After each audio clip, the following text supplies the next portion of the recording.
Bismillahirrahmanirrahim warahmatullahi wabarakatuh. Waalaikumsalam warahmatullahi wabarakatuh.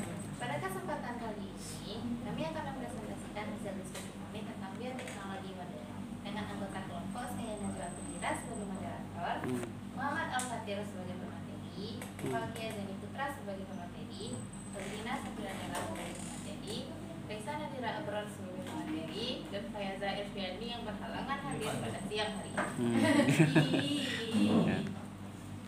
Baiklah, materi pertama akan disampaikan oleh Fira. Pada Fira dipersilakan. Bioteknologi merupakan cara biologi yang mempelajari pemanfaatan bakteri, virus, dan lain-lain maupun produk dari makhluk hidup seperti alkohol, asam organik, antibiotik, dan enzim dalam proses produksi untuk penghasilkan barang dan jasa yang dapat digunakan oleh manusia. Beda-beda penggunaan dalam bioteknologi antara lain biokimia, biologi molekuler, genetika, dan teknologi. Karakteristik bioteknologi modern. Yang pertama adalah memanfaatkan makhluk hidup secara tidak langsung dan hanya bagian tertentu saja, seperti domba bayi. Kedua, melibatkan prinsip rekayasa genetika, teknologi reproduksi, dan lain-lain. Dan ketiga, ada biaya produksi relatif mahal. Dan keempat, ada memerlukan keahlian khusus dan dilakukan oleh profesional.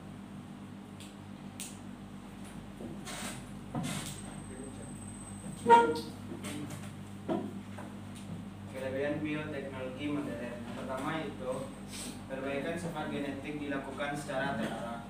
Yang kedua, dapat mengatasi kendala ketidaksesuaian genetik. Yang ketiga, bisa menghasilkan organisme dengan sifat baru yang tidak ada pada sifat alaminya.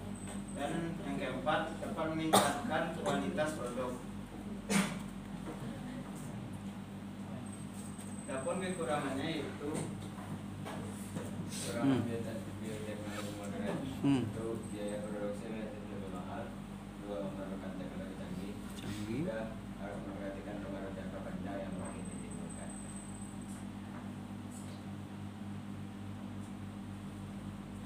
Contoh penerapan bioteknologi modern itu yang pertama ada pada kultur jaringan. Karena kultur jaringan merupakan suatu teknik untuk memperbanyak tumbuhan dalam skala besar, seperti yang dijelaskan oleh kelompok Kyoto. Masya Allah ya. Yang kedua ada rekayasa genetika. Rekayasa genetika adalah manipulasi langsung gen suatu organisme menggunakan bioteknologi. Lalu yang ketiga ada bayi tabung.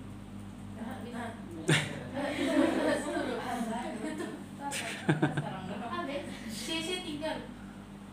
Mana CC 3? Itu Pak manuk.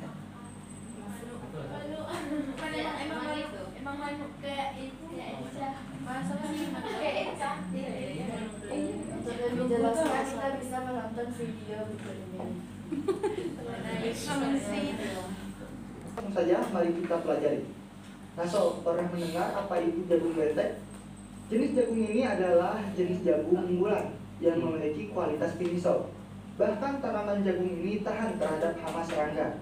Nah, perlu diketahui bahwa jagung ini adalah hasil dari rekayasa genetika. Nah, berbicara tentang rekayasa genetika, ini adalah salah satu karakteristik dari bioteknologi modern. Nah, bioteknologi modern merupakan penerapan bioteknologi dengan menggunakan alat, teknologi, dan cara yang digunakan adalah lebih modern dan juga canggih. Oke, jadi karakteristik untuk bioteknologi modern adalah yang pertama, alat atau teknologi yang digunakan canggih dan juga modern. Contohnya seperti mesin PCR, yang dimana dimanfaatkan untuk perbanyakan DNA saat pembuatan jagung betek. Nah, lalu karena menggunakan alat yang lebih canggih, maka nih biaya yang dikeluarkan relatif lebih mahal nih daripada bioteknologi konvensional. Selanjutnya, bioteknologi modern ini memanfaatkan organisme mulai dari tingkatan seluler bahkan molekulnya. Atau dengan kata lain, bioteknologi modern ini tidak hanya memanfaatkan mikroorganisme secara utuh saja, namun juga dapat memanfaatkan bagian-bagian dari organismenya. Seperti contohnya, memanfaatkan selnya saja, jaringannya saja, atau bahkan DNA-nya saja. Contohnya pada jagung bete tadi, itu menggunakan gen dari suatu bakteri bernama Bacillus thuringiensis. Nah, karakteristik selanjutnya yaitu cara atau proses yang digunakan lebih modern dan juga rumit, sehingga memerlukan keahlian khusus. Contohnya saja saat pembuatan jagung bete.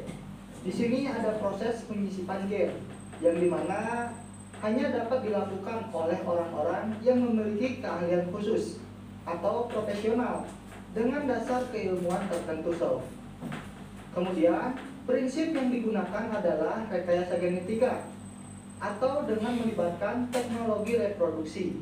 Rekayasa genetika adalah proses merekayasa atau memanipulasi gen suatu organisme, sedangkan teknologi reproduksi adalah cara perbanyakan makhluk hidup menggunakan prosedur dan peralatan tertentu untuk mendapatkan keturunan atau individu baru secara cepat, serta memiliki sifat dan karakteristik yang sama atau lebih daripada induknya.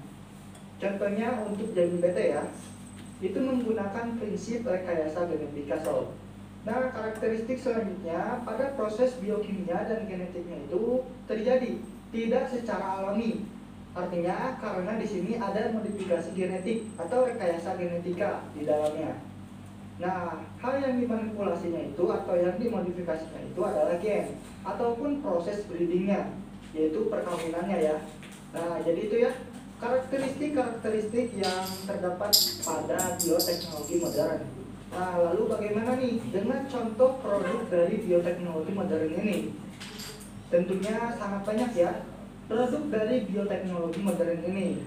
Dimulai dari vaksin-vaksin terbaru, terus tanaman-tanaman transgenik, contohnya seperti golden rice, jagung bete, ataupun menghasilkan buah-buah unik.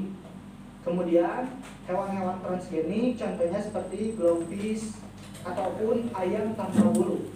Terus melalui teknik DNA rekombinan atau teknologi plasmid, ini dihasilkan yang namanya hormon insulin buatan sow. Terus hasil dari hibridoma itu menghasilkan antibodi monoklonal. Kemudian hasil dari fertilisasi in vitro, ini menghasilkan teori bayi tabung sow. Dan masih banyak lagi produk-produk dari bioteknologi modern ini ya. Nah kalau Sobat Biota masih penasaran mengenai bioteknologi modern ini dan ingin mempelajari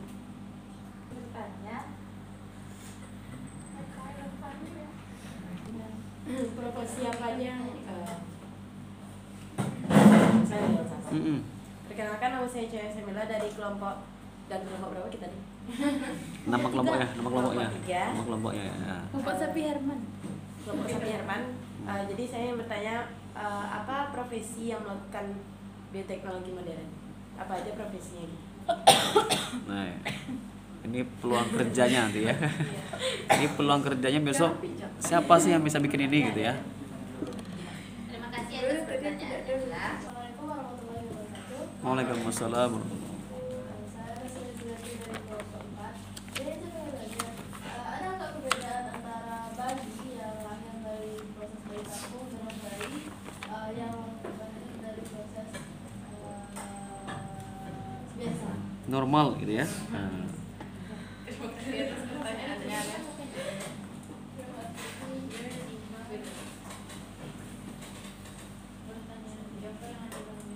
Di Google ada pertanyaan, apakah bayi tabung itu apakah bayi tabung itu anaknya itu anak kandung? Di Google. Iya. Iya, silakan tanyakan aspek keislamannya, aspek kehalalan haramnya, aspek sosialnya ya. Yang tanya tadi saat kultur jaringan itu apakah halal? Ya. Apakah bayi tabung merupakan anak kandung? Oke, silakan tanya ya. Yang penting Silahkan Kidan. Bagaimana cara bayi tabung itu ditiupkan roh oleh mereka? Ini ratanya udah nggak keluar. nanti kelompok yang pernah menyandang bayi tabung, maksudnya yang pernah menggarap bayi tabung boleh sampaikan ya. Nah, kami tidak kami terus. Ah ya, pokoknya nanti siapa yang pernah menggarap itu, tolong dibuka dulu ya. Ini akan menjawab pertanyaan dari Mila. Prospek profesi untuk pekerjaan ini bisa dalam jurusan ini profesi. Iya. Ya, nanti kan dari jurusan itu kan bisa tuh. Dari jurusan nanti bisa pergi kemana outcome-nya? Ya, outputnya kemana? Bisa seperti memasuki profesi industri makanan, kesehatan, kosmetik, farmasi, pertanian, kedokteran. Kalau ingin menjadi BUMN atau kerja di pemerintahan bisa bekerja di departemen kesehatan Ya. atau departemen pertanian. Bagus ya. Berarti Ayo kita pikir baik-baik dulu. wah, Karena Ica makanya aku tanya lagi. berarti ya cukup menjanjikan ya prospek kerjanya ya. Oke. Apalagi dokter hewan gitu ya, dokter hewan ya. Itu peneliti-peneliti itu lanjut. Ada tak bedanya kan? Ya itu kan. Ada bedanya anak hasil bayi tabung atau anak hasil kelahiran normal. Jadi kalau misalnya proses bayi tabung itu berhasil, ya itu enggak ada bedanya dong sama anak yang lahir normal karena dia udah berhasil. Nah, jadi dia tuh kan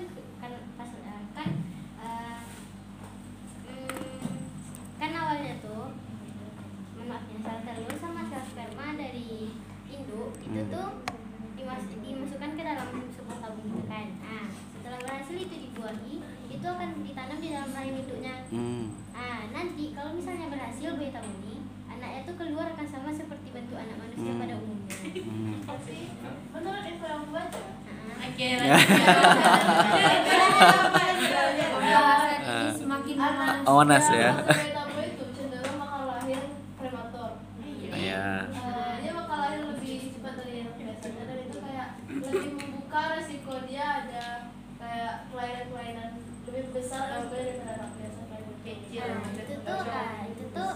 itu benar itu ada, tapi itu kayak resikonya lagi, resiko dari bayi tabung tuh nanti ada kayak keguguran kayak yang disini tadi kan di Iya. sebelum itu ada yang gagal. Nah, nanti ada tuh kehamilan kembar. Nanti kalau bayi tabung tuh bisa-bisa dengan kayak gimana dengan izin Allah kalian dapat anak langsung 4. Allah. Masya Allah. Ada tuh kasusnya dia itu bayi tabung langsung dapat anak 8. Ya. Nah, terus ada nanti kelahiran prematur yang kayak disebut Nesha tadi kan. Ya. Nah, itu resikonya lagi. Ya. Kalau dia berhasil dia akan sama kayak anak manusia pada umumnya. Tapi kalau misalnya ada sesuatu, nanti itu lagi resikonya anak prematur. Itu. Nah, terus nanti ada kehamilan ektopik atau hamil di luar kandungan. Iya. Gimana tuh?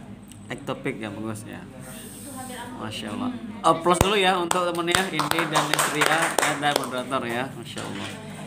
Nanti ada yang mau dari dokter kandungan ya pasti ketemu nih insya Allah ya ketemu. Ya. Makasih. Nah, itu seperti yang dikatakan tadi kan, tidak ada bedanya kan. Terus aku ada juga baca, meskipun program bayi tabung ini seringkali menghasilkan bayi yang lahir prematur, tapi kemampuan atau intelijensi mereka tuh nggak bakal beda sama anak yang lahir normal. Nah, apa lagi ada lagi? Ada nggak? Apa lagi? Bayi tabung itu lahir cacat. Ada. Oke. Saya di Indonesia akan ingin bertanya. Pemanfaatan energi alternatif itu termasuk ke bioteknologi keren nggak?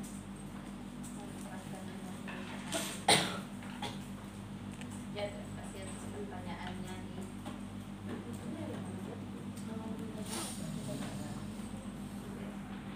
Kenapa orang lain tuh lebih memilih bayi tabung daripada adopsi bayi? Ya jawab aja. Ya. Kenapa orang tuh cenderung memilih bayi tabung daripada adopsi bayi? Adopsi. Mungkin karena dia pengen anak sendiri.